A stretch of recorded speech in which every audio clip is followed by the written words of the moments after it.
He was Hollywood's shining star, the heroic leading man with a career full of promise. Yet behind the camera, something darker was unfolding. Rumors, secrets, and a sudden, tragic end left questions that have haunted fans and insiders for decades. Today, we're diving deep into the hidden side of Jeff Chandler's life. A story of ambition, scandal, and a mystery that finally gets uncovered. Get ready, because what you're about to hear isn't good. Before he was Jeff Chandler, Hollywood's rugged leading man with the granite jaw and commanding voice, he was just Ira, a kid from Brooklyn, raised by a single mother after his parents split. He didn't grow up surrounded by glitz and cameras. In fact, his early life was anything but glamorous. But even then, there was something different about him, a kind of magnetism that would later light up movie screens across America. From a young age, Ira was drawn to the arts. While other kids were dreaming of baseball or Wall Street, he was fascinated by stories and performance. In high school, he began appearing in plays, showing an early glimpse of the quiet intensity that would later define his film roles. But after graduation, acting still felt like a fantasy, something for other people, not for a working-class kid from Brooklyn. His first steps into adult life were far more practical. He studied commercial art, worked odd jobs, dabbled in illustration, but the creative fire wouldn't go away. Eventually, he took a leap most people never dare. He started training as an actor. He studied theater, learned radio voice work, and bit by bit, started carving a path towards something bigger. Then came the war. Like many young men of his generation, Ira enlisted and served during World War II. The military taught him discipline and resilience, qualities he'd need in spades once he returned home and tried to break into Hollywood. When he finally arrived in Los Angeles, it wasn't as a star, but as a hopeful, a name no one knew, a face no one recognized. And with barely enough savings to last him a few weeks, failure wasn't just possible, it was expected. But then a twist of fate, radio work. His voice, deep, distinct, and authoritative, quickly made him a regular in dramas and commercials. From there, he started landing small roles in films. Slowly, the kid from Brooklyn was turning into someone else. Someone with a stage name, a contract, and a growing fan base. By the time the studio system took notice, Ira Grosser was gone. Jeff Chandler had arrived. And he wasn't just another handsome face. He had presence. He had weight. His breakout role in a Western drama transformed him overnight into one of the most bankable actors of his time. Audiences loved him. Studios couldn't get enough of him. Chandler went from a nobody with a dream to a certified Hollywood star. But here's the thing about Hollywood. It doesn't just give, it takes. And while Chandler's rise to fame looked effortless from the outside, the truth was far messier. He was already starting to feel the strain of fame, of typecasting, of expectations he never asked for. Still, he smiled to the cameras, signed the contracts, and kept moving forward. What no one knew was that the seemingly unstoppable rise was already sowing the seeds of far darker fall. Jeff Chandler didn't look like the typical leading man of the 1950s, and that's exactly what made him unforgettable. Towering, broad-shouldered, with prematurely silver hair and a voice that sounded like it had been carved from stone, he didn't fit the mold of the clean-cut, all-American heartthrob. But that's what made him magnetic. There was something raw and slightly dangerous about Chandler, a kind of tension beneath the surface. And audiences couldn't get enough. Hollywood had plenty of pretty faces. Chandler offered something more. He didn't just play tough guys. He felt like one, whether he was leading a cavalry charge or facing down villains in dusty westerns. There was always a quiet intensity in his performance. You believed him, and that's why he stood out. But his big break came in a way few expected. When Chandler was cast as the Apache leader Cochise in Broken Arrow, no one predicted the impact it would have. The role was risky. It asked a white actor to portray a Native American figure with dignity and depth, something almost unheard of in an era that thrived on caricatures and stereotypes. Yet Chandler pulled it off with restraint, power, and respect. The result? Not only did the film become a massive hit, but Chandler also earned an Academy Award nomination, something nearly no one saw coming. Suddenly, everyone wanted Jeff Chandler. Studio bosses rushed to cast him in historical dramas, war films, and big-budget westerns. He was a natural fit for the action hero mold, but he brought a kind of gravity to his roles that made them feel more than just popcorn entertainment. And while other actors fought to keep their image squeaky clean, Chandler embraced the edge. There was always a hint of mystery around him, something simmering under the surface. It made people curious. It made them want to know more. Behind the camera, though, Chandler was nothing like the brooding warriors he portrayed. He was known for being gracious, funny, and fiercely intelligent. He played violin. He wrote poetry. He was thoughtful about his roles and deeply invested in his craft. But Hollywood rarely cares about who you are behind the scenes.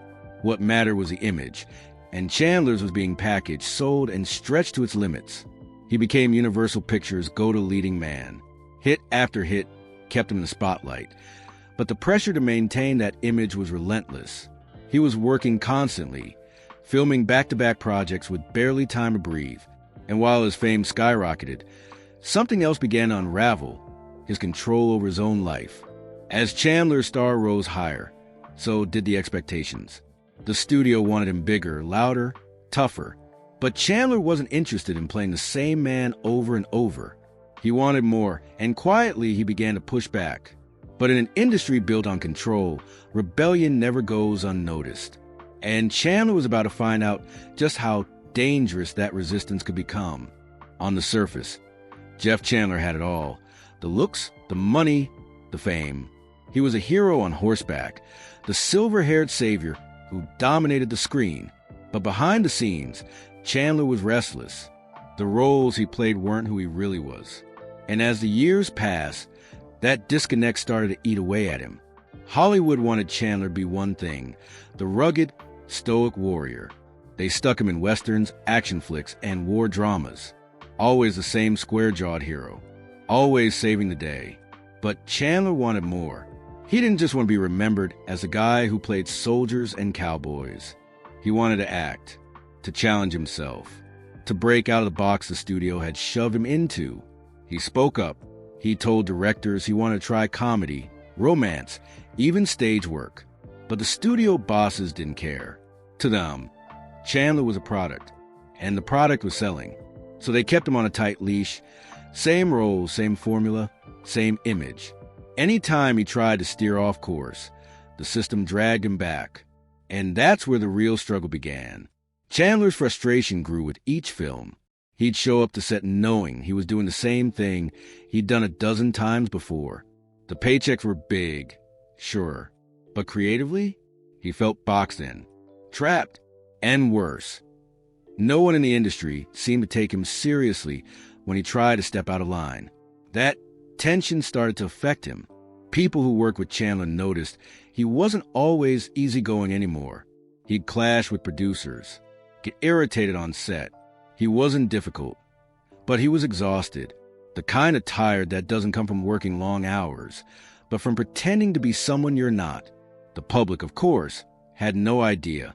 They saw the movie posters, the magazine spreads, the fan mail. But Chandler's personal life was starting to fracture under the weight of the image he was forced to maintain. He began turning down roles that felt too repetitive. He started talking about starting his own production company, a way to take back control. But that kind of independence wasn't exactly encouraged in the golden age of the studio system. Even as he raked in millions at the box office, Chandler was becoming increasingly disillusioned. He had fought so hard to get to the top, and now that he was there, it wasn't what he thought it would be. The industry had made him a star, but it had also made him a prisoner. And while he tried to break free of the mold, a storm was already brewing in his personal life, one that would shake his public image to the core.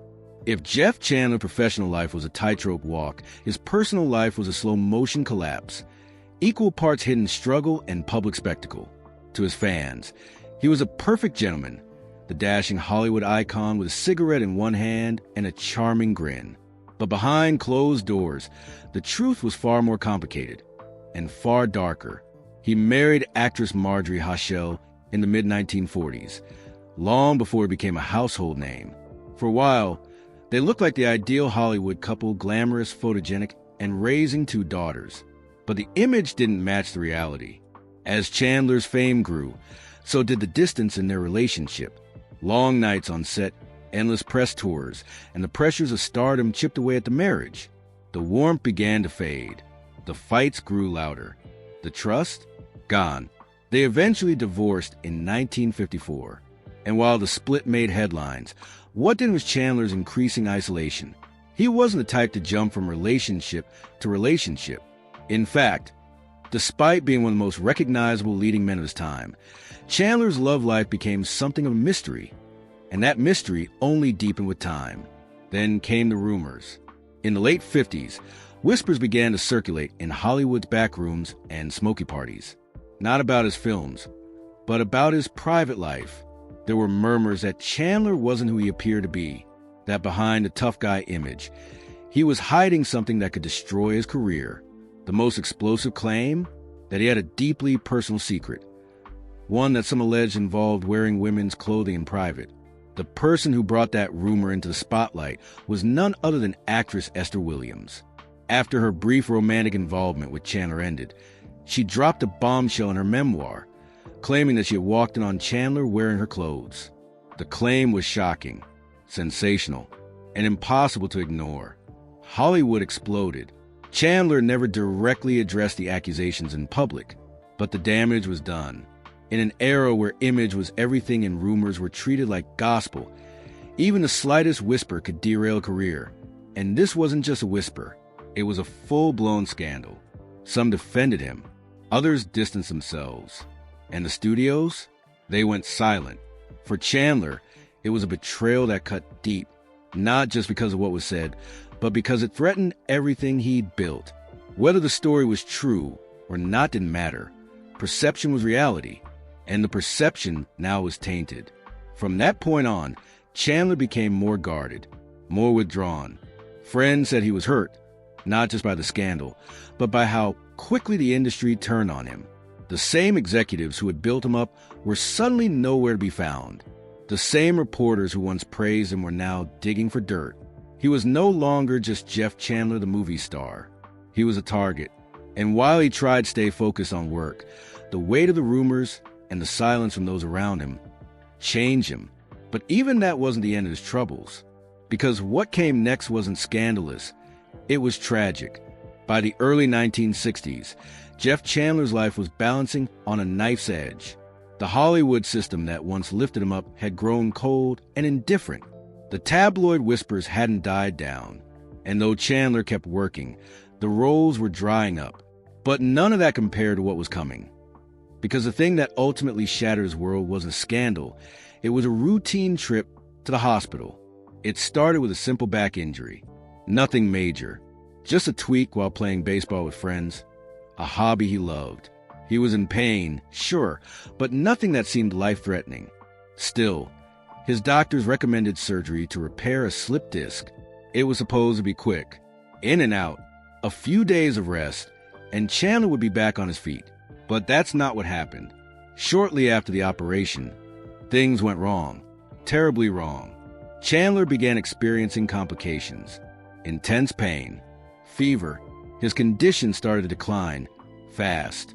The doctors realized there had been massive internal bleeding. But by the time they took him back in for a second operation, it was too late. Chandler's body couldn't recover. In a matter of days, the 42-year-old star, once larger than life on screen, was gone. The public was stunned. One moment he was filming movies. The next he was dead. No scandal. No build-up. Just silence. And then a sudden announcement. Jeff Chandler had passed away due to medical complications. But not everyone accepted that explanation. Behind the scenes, people started asking questions. How does a healthy, athletic man go into the hospital for a minor procedure and never come out? Whispers of medical negligence began to swirl. Some even claimed the surgery had been botched so badly. Chandler had bled internally for hours before anyone realized. Others said the hospital tried to cover it up to protect reputations. And then, something even darker surfaced. The possibility that Chandler's care was delayed, or worse, mishandled because of who he was. Some speculated that the lingering rumors about his personal life may have influenced how seriously he was treated. In an era filled with judgment and quiet discrimination, it wasn't impossible. His family was devastated. His fans were left confused. And Hollywood, as it always does, moved on, but the tragedy didn't fade. In fact, it lingered, because even in death, Chandler remained a mystery, a man whose life ended not in scandal or downfall, but in a hospital room where something went horribly, irreversibly wrong. And yet, the full truth about those final days? Still unclear, still murky. And that's what made people start asking the question, was Jeff Chandler's death just a tragic accident, or something more? Jeff Chandler's death should have brought closure, but instead, it opened a door, one that led straight into a maze of half-truths, suspicions, and questions no one seemed willing to answer. On paper, it was simple, complications from back surgery. But the more people looked at the timeline, the more it didn't add up. Chandler had gone into the hospital for a relatively routine procedure. He wasn't sick. He wasn't frail. He was strong, physically, mentally, professionally. And then, suddenly he was gone. The official reports were vague. Medical records disappeared. Conflicting stories emerged from people inside the hospital. One nurse reportedly said she had expressed concern about internal bleeding hours before the second operation. Another claimed Chandler had been left unattended for long stretches. But no formal investigation ever took place. No one was held accountable. It was as if Hollywood had quietly decided to close the book, whether the last chapter made sense or not. And then came the lawsuits. Chandler's family filed a wrongful death suit, accusing the doctors of negligence. They didn't claim it was foul play, but they were firm. Something had gone very wrong, and someone needed to answer for it. The case dragged through the courts, but eventually, it was settled behind closed doors. No apology, no admission, just silence. That silence fed the theories. Some believed Chandler was a victim of medical malpractice that got buried to protect reputations. After all, how would it look if a major hospital let one of Hollywood's biggest stars bleed to death on their watch? Others suggested something more sinister, that he had become a liability. Too many rumors, too much baggage, and when opportunity presented itself, the system simply didn't intervene. It's dramatic, sure, but remember, this was an industry that destroyed people over less. And Chandler? He was already on thin ice with the studios. The whispers about his private life hadn't gone away. Some executives considered him damaged goods. Is it that hard to believe that when he needed help the most, no one rushed to save him? Even Chandler's friends couldn't agree on what really happened. Some insisted it was just a tragic accident. Others said they'd seen signs, that Chandler had grown paranoid, distrustful, even fearful in the months leading up to the surgery. One close associate claimed Chandler once confided that he didn't trust the system anymore, that he felt watched, judged, set up to fall. Was it paranoia or a premonition? We may never know. But one thing is clear. Jeff Chandler's death left a vacuum, a sharp, sudden ending to a life filled with ambition, contradiction, and secrecy. It didn't feel like a natural conclusion. It felt like an interruption, like someone had ripped the final pages out of the story we were all still reading. And that leads us to the final question. Was Jeff Chandler a casualty of bad luck, or of something deeper that Hollywood didn't want us to see? Thanks for diving into the mystery of Jeff Chandler with me. His story is a reminder that behind every Hollywood legend, there's a human story, sometimes messy, often complicated, and rarely what it seems. Was it just a tragic accident, or something darker hidden beneath the surface? If you like this deep dive, hit that like button, and don't forget to subscribe for more untold Hollywood stories. There's a lot more to uncover. Until then, keep questioning the stories you're told, because sometimes the truth is stranger than fiction.